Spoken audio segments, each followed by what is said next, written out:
मुर्गी घ में लड़की। हवा तेज चली और समुद्र के पानी को हिलाया, जिससे उसकी सतह पर लहरें उठने लगीं। फिर हवा ने लहरों के किनारों को तब तक धकेला जब तक वे लहरें नहीं बन गईं, और लहरों को तब तक इधर उधर धकेला जब तक वे लहरें नहीं बन गईं। ऊंची। उनमें से कुछ वास्तव में ऊंचे पेड़ों की चोटियों जितनी ऊंची उठीं और पहाड़ों की तरह लग रही थीं, और बड़ी लहरों के बीच की खायां गहरी घाटियों जैसी थीं। विशाल महासागर के पानी की यह सारी पागल छलांग और छींटे, जो शरारती हवा ने बिना किसी अच्छे कारण के उत्पन्न की, एक भयानक तूफान का कारण बनी, और महासागर पर एक तूफान कई अजीब शरारतें करने और बहुत नुकसान करने के लिए उत्तरदायी है। जिस समय हवा चलनी शुरू हुई, उस समय एक जहाज पानी पर दूर तक तैर रहा था।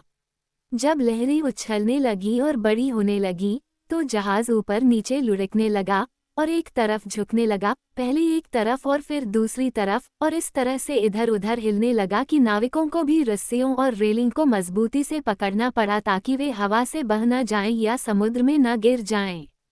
आकाश में बादल इतने घने थे कि सूर्य की रोशनी उनसे होकर नहीं आ पा रही थी, जिससे दिन में ही रात जैसा अंधेरा छा गया, जिससे तूफान का भय और बढ़ गया। जहाज का कप्तान डरा नहीं, क्योंकि उसने पहले भी तूफान देखे थे और उसने जहाज को सुरक्षित रूप से पार किया था, लेकिन वह जानता था कि अगर उसके यात्री डेक पर रुकने की कोशिश करेंगे तो वे खतरे में पड़ जाएंगे। इसलिए उसने उन सभी को केबिन में रख दिया और उनसे कहा कि वे तूफान खत्म होने तक वहीं रुके और हिम्मत रखें तथा डरे नहीं, और सब ठीक हो जाएगा। अब इन यात्रियों में डोरोथी गेल नाम की एक छोटी कैंसस लड़की भी थी, जो अपने चाचा हेनरी के साथ ऑस्ट्रेलिया जा रही थी, कुछ रिश्तेदारों से मिलने जिन्हें उन्होंने पहले कभी नहीं देखा था। चाचा हेनरी, आपको पता ही होगा, बहुत बीमार थे, क्योंकि वह अपने कैंसस फार्म पर इतनी मेहनत कर रहा था कि उसका स्वास्थ्य खराब हो गया था और वह कमजोर और घबराया हुआ था। इसलिए उसने आंटी एम को घर पर छोड़ दिया ताकि वह मजदूरों की देखभाल करे और फार्म की देखभाल करे, जबकि वह अपने चचेरे भाइयों से मिलने और अच्छी तरह आराम करने के लिए दूर ऑस्ट्रेलिया चला गया। डोरोथी इस यात्रा पर उनके साथ जाने के लिए उत्सुक थी, और अंकल हेनरी ने सोचा कि वह अच्छी संगत होगी और उन्हें खुश करने में मदद करेगी, इसलिए उन्होंने उसे अपने साथ ले जाने का फैसला किया। छोटी लड़की काफी अनुभवी यात्री थी, क्योंकि वह एक बार चक्रवात के कारण घर से बहुत दूर ओस की अद्भुत भूमि पर चली गई थी, और उस अजीब देश में उसे कई रोमांचक अनुभवों का सामना करना पड़ा था, इससे पहले कि वह फिर से कैंसस वापस आ पाती। इसलिए वह आसानी से डरती नहीं थी, चाहे कुछ भी हो, और जब हवा चीखने और सीटी बजाने लगी और लहरें उछलने लगी, तो हमारी छोटी लड़की को शोरगुल से जरा भी फर्क नहीं पड़ा। बेशक हमें केबिन में ही रहना होगा, उसने अंकल हेनरी और अन्य यात्रियों से कहा, और जब तक तूफान खत्म नहीं हो जाता, हमें यथासंभव शांत रहना होगा। क्योंकि कप्तान का कहना है कि अगर हम डेक पर गए तो हम पानी में उड़ सकते हैं। आप निश्चिंत हो सकते हैं कि कोई भी ऐसी दुर्घटना का जोखिम नहीं उठाना चाहता था, इसलिए सभी यात्री अंधेरे केबिन में दुबके रहे, तूफान की चीखें और मस्तूलों और रस्सियों की चरमराहट सुनते रहे और जहाज के एक तरफ झुकने पर एक दूसरे से टकराने से बचने की कोशिश करते रहे। डोरोथी लगभग सो ही गई थी कि अचानक उसे पता चला कि अंकल हेनरी गायब हैं।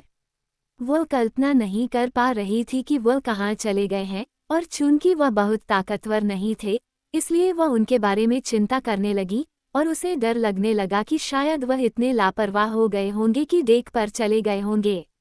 उस स्थिति में वह बहुत खतरे में पड़ सकते थे, जब तक कि वह तुरंत वापस नीचे न आ जाएं। सच तो ये था कि अंकल हेनरी अपने छोटे से शयन स्थान में लेट गए थे, लेकिन डोरोथी को ये पता नहीं था। उसे केवल इतना याद था कि आंटी एम ने उसे अपने अंकल की अच्छी तरह से देखभाल करने के लिए चेतावनी दी थी, इसलिए उसने तुरंत डेक पर जाकर उन्हें खोजने का फैसला किया, इस तथ्य के बावजूद कि तूफान अब पहले से भी बदतर था और जहाज वास्तव में भयानक तरीके से डूब रहा था। दरअसल छोटी लड़की ने पाया कि डेक पर सीढ़ियां चढ़ना उसके लिए सबसे बड़ा काम था, और जैसे ही वह वहां पहुंची, हवा ने उसे इतनी जोर से मारा कि उसने उसके कपड़ों के किनारों को लगभग फाड़ दिया। फिर भी डोरोथी को लगा कि वह बहुत ज्यादा डरी हुई है।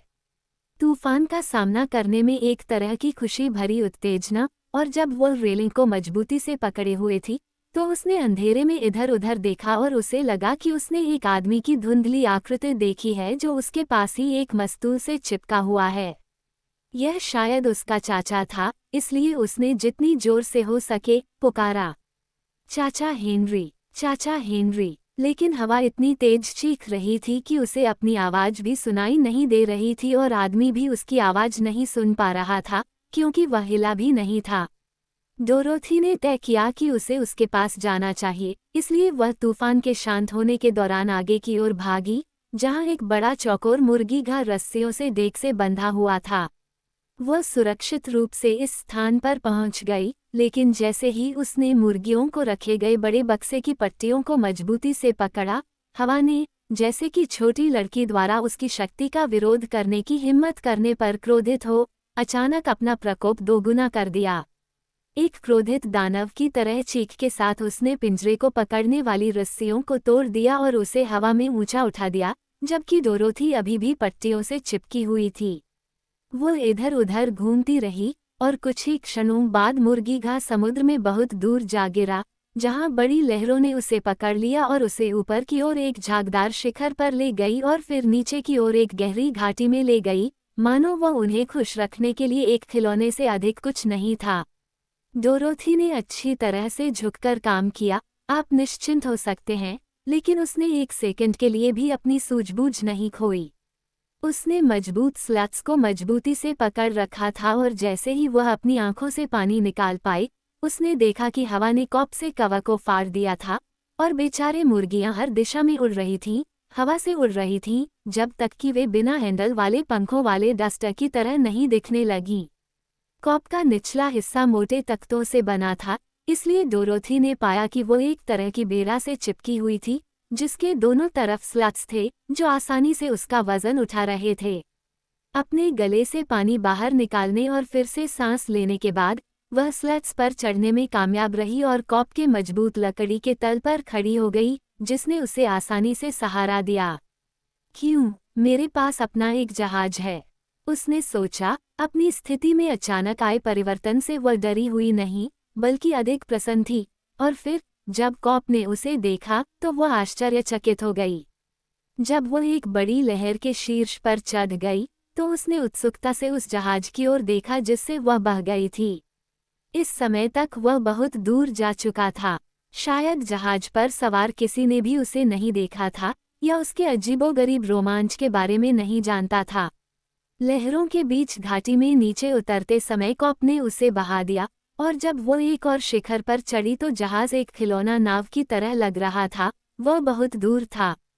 जल्द ही वह पूरी तरह से अंधेरे में गायब हो गया, और फिर डोरोथी ने अंकल हेनरी से अलग होने पर अफसोस की सांस ली और सोचने लगी कि उसके साथ आगे क्या होने वाला है।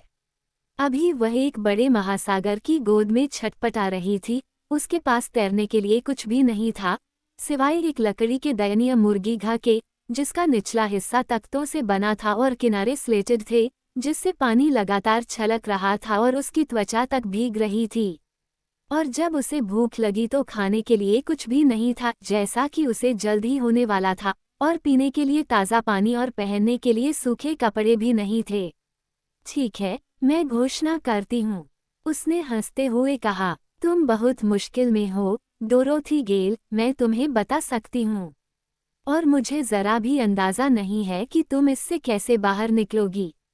मानो उसकी परेशानी को और बढ़ाने के लिए रात धीरे धीरे बढ़ती जा रही थी और ऊपर के धूसर बादल स्याह कालेपन में बदल गए थे। लेकिन हवा, मानो अपनी शरारतों से संतुष्ट हो गई हो, इस सागर को उड़ाना बंद कर दिया और दुनिया के दूसरे हिस्से में कुछ और उड़ाने के लिए भाग गई, ताकि लहरें अब और न हिलें, शांत हो जाएं और अपने आप को नियंत्रित करने लगें। मुझे लगता है कि डोरोथी के लिए ये सौभाग्य की बात थी कि तूफान थम गया, अन्यथा, हालांकि वह बहादुर थी, मुझे डर है कि वह मर सकती थी। उसकी जगह कई बच्चे रोते और निराशा में डूब जाते, लेकिन चूंकि डोरोथी ने कई रोमांचों का सामना किया था और उनसे सुरक्षित बाहर निकली थी, इसलिए उसे इस समय विशेष रूप से डरने की जरूरत नहीं पड़ी। वह भीग गई थी और असहज थी, ये सच है, लेकिन उस एकाह के बाद, जिसके बारे में मैंने आपको बताया था, वह अपनी सामान्य प्रसन्नता को याद करने में कामयाब रही और उसने धैर्यपूर्वक अपने भाग्य का इंतजार करने का फैसला किया। धीरे धीरे काले बादल हट गए और ऊपर नीला आसमान दिखाई देने लगा, जिसके बीच में चांदी का चांद चमक रहा था और डोरोथी जब उनकी ओर देखती तो छोटे छोटे तारे खुशी से झपकते थे। मुर्गीघ अब इधर उधर नहीं हिलता था, बल्कि लहरों पर धीरे धीरे चलता था, लगभग एक पालने की तरह हिलता डुलता था, ताकि जिस फर्श पर डोरोथी खड़ी थी वह अब स्लेट से आने वाले पानी से नहीं बहता था। ये देखकर और पिछले कुछ घंटों के उत्साह से काफी थक जाने के कारण छोटी लड़की ने फैसला किया कि नींद उसकी ताकत को बहाल करने और समय बिताने का सबसे आसान तरीका होगा।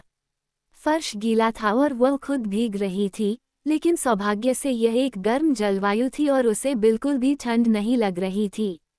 इसलिए वह मुर्गीघ के एक कोने में बैठ गई, अपनी पीठ स्लेट से टिका दी, अपनी आंखें बंद करने से पहले दोस्ताना सितारों को देखकर सिर हिलाया और आधे मिनट में सो गई।